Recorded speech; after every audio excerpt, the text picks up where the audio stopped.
आज हेउछि पवित्र आषाढ़ शुक्लपक्ष द्वितीया महाप्रभुंक विश्व प्रसिद्ध घोष यात्रा से कोटि ब्रह्मांडर मौड़मणि महाप्रभु श्री जगन्नाथ भाई भौणी को सांगरे धरी नवदिनात्मक यात्रा रे बाहरी पड़िबे कालिया शांते रथ पथ सबकिछि प्रस्तुत आकाशरु झरी पड़ुछि पुष्परूपी वर्षा आ महाप्रभुंक आगमन पई सते जेमिति चाहि रहिछि ए जगत हजार हजार भक्तंक मध्य लागिलाणी गहली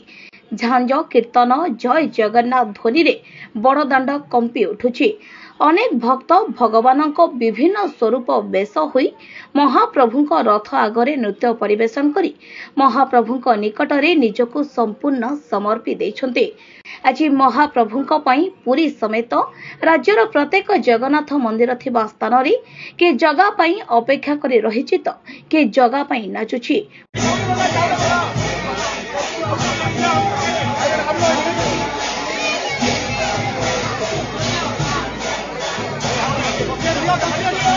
श्रीमंदिर समेत प्रत्येक जगन्नाथ मंदिर आगरे तीन रथ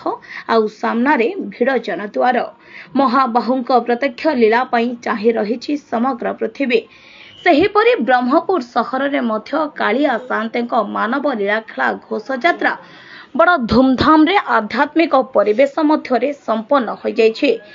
सहरर गोसाणी नुआगां स्थित जगन्नाथ मंदिर रे तीन रथरे महाबाहु भाई भौणी सह विजय करी माउसी मांक घर को नवदिनात्मक यात्रा पई बाहरी सारिछन्ते। तेबे पवित्र रथ यात्रा उपलक्षे गोसाई नुआगां श्री जगन्नाथ मंदिर कमिटीर निमंत्रण पई रथ यात्रा रे श्री जगन्नाथ महाप्रभु को दर्शन करी रथ दौड़ी टाणी रथ यात्रार शुभारंभ करिछन्ती माननीय ब्रह्मपुर विधायक श्री के अनिल कुमार।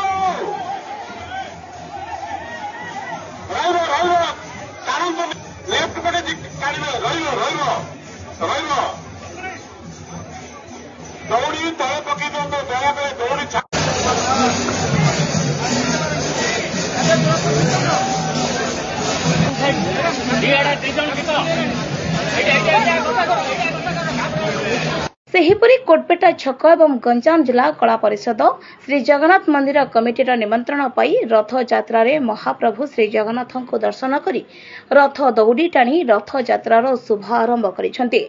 एवं एही अवसर रे महाप्रभु का आशीर्वाद भिक्षा करिबा सहित ब्रह्मपुर वासी को मंगल कामना करिसेंते।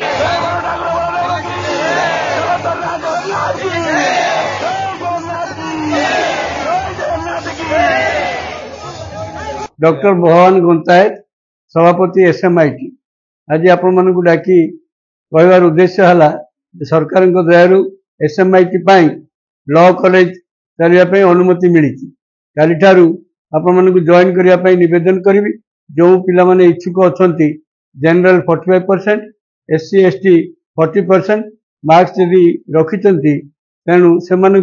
लॉ पढ़ाई सुविधा मिलूँ। यही सुविधा को हरातु ना। हिलपाटना तृतीय फ्लोर रे एक कॉलेज खोली 60 सीट मात्र तेणु अनुरोध करी तुरंत जॉइन करन। सेहिपरि पूर्वतन सांसद चंद्रशेखर साहू पूर्वतन विधायक विक्रम पंडा ब्रह्मपुर मेयर संघमित्रा दलई प्रमुख उपस्थित रही जगन्नाथଙ୍କ दर्शन सह आशीर्वाद भिक्षा करिसेंते।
पवित्र रथयात्रा अवसर में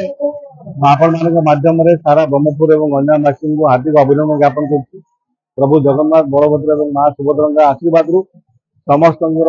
जीवन सुखमय हो समस्ते भल रुहतु एवं आमर ये अंचल उन्नति हो से प्रभु पाखे कामना करी एवं विशेष भाव ये रथ यात्रा